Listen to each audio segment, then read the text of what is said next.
Hola a todos, bienvenidos una vez más a nuestro espacio de reflexión. Hoy vamos a sumergirnos en uno de los capítulos más fundamentales y debatidos de toda la Biblia, en Génesis, capítulo 3.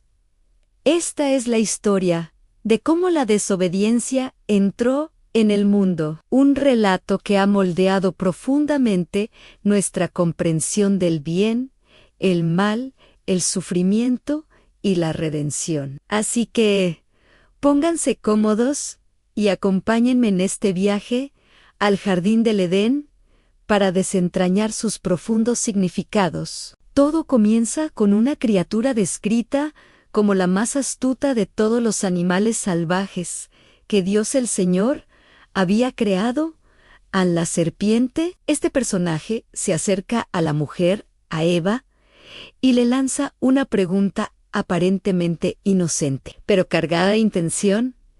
Así que Dios les ha dicho que no coman del fruto de ningún árbol del jardín. Anotemos la táctica de la serpiente. Exagera la prohibición de Dios para hacerla parecer irracional y tiránica. Eva, sin embargo, corrige a la serpiente. Su respuesta es precisa y clara.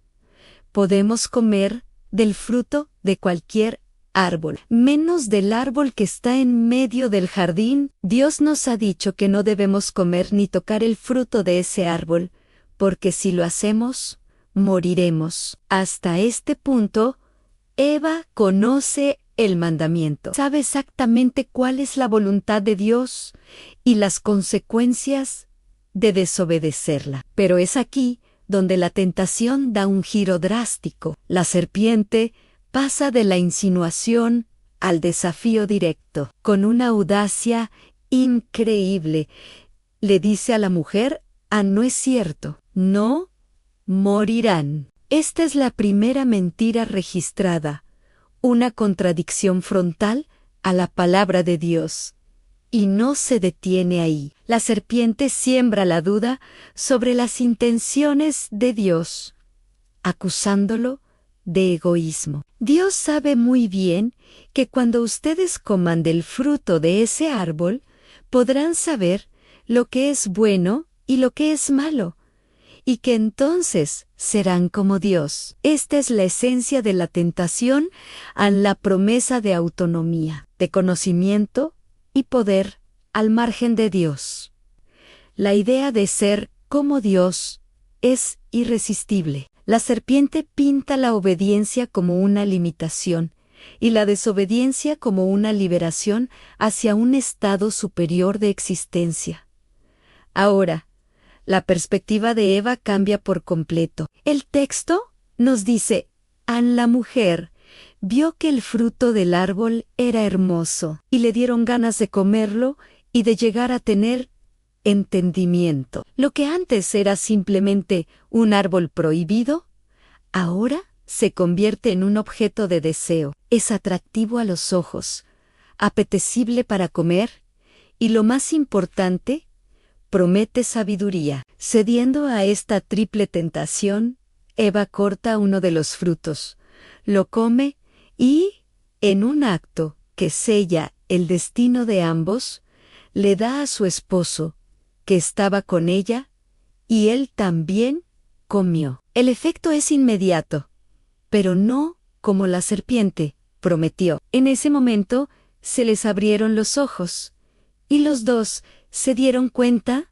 de que estaban desnudos. La sabiduría que obtuvieron no fue la de ser como Dios, sino la de la vergüenza y la vulnerabilidad. Su inocencia se hizo añicos. Por primera vez, se ven a sí mismos y al otro con ojos de inseguridad y miedo. Su primera reacción es intentar cubrir su nueva realidad, cosiendo hojas de higuera para hacerse delantales. Tratan de solucionar con sus propias manos un problema espiritual profundo. La escena cambia. Llega la tarde, y con ella, el sonido de Dios caminando por el jardín. Lo que antes debió ser un momento de comunión gozosa, ahora se convierte en una fuente de terror. Adán y Eva, al escuchar la presencia de Dios, corren a esconderse entre los árboles. La relación perfecta se ha roto. El pecado crea una barrera, un abismo de miedo que los separa de su Creador. Pero Dios no los abandona a su escondite. Con una pregunta llena de gracia y anhelo, el Señor llama al hombre: ¿dónde estás?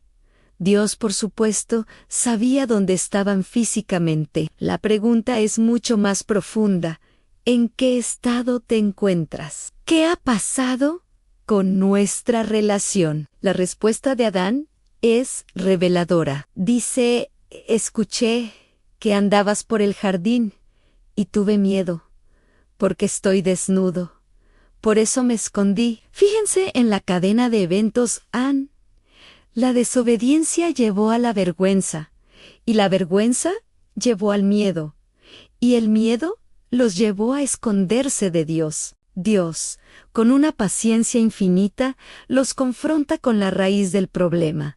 ¿Y quién te ha dicho que estás desnudo? ¿Acaso has comido del fruto del árbol del que te dije que no comieras? En lugar de asumir la responsabilidad, Adán recurre a echar la culpa. Su respuesta es: a la mujer que me diste, por compañera me dio de ese fruto, y yo lo comí. No solo culpa a Eva, sino que implícitamente culpa a Dios mismo por haberle dado a esa mujer. Entonces, Dios se dirige a la mujer: ¿por qué lo hiciste? Y ella, siguiendo el ejemplo de Adán, también desvía la responsabilidad.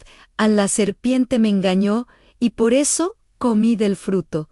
Nadie está dispuesto a decir: yo pequé. Este juego de culpas es otra trágica consecuencia de la caída, a la ruptura de la armonía, no solo con Dios, sino también entre ellos. Tras escuchar sus excusas, Dios pronuncia las consecuencias, que no son castigos arbitrarios, sino los resultados naturales de sus acciones. Primero, se dirige a la serpiente. Es maldecida por encima de todos los animales. Se arrastrará sobre su vientre y comerá polvo. Y aquí, en medio de la sentencia, encontramos una increíble promesa. Lo que muchos teólogos llaman el protoevangelio o el primer anuncio del evangelio: haré que tú y la mujer sean enemigas, lo mismo que tu descendencia y su descendencia. Su descendencia te aplastará la cabeza,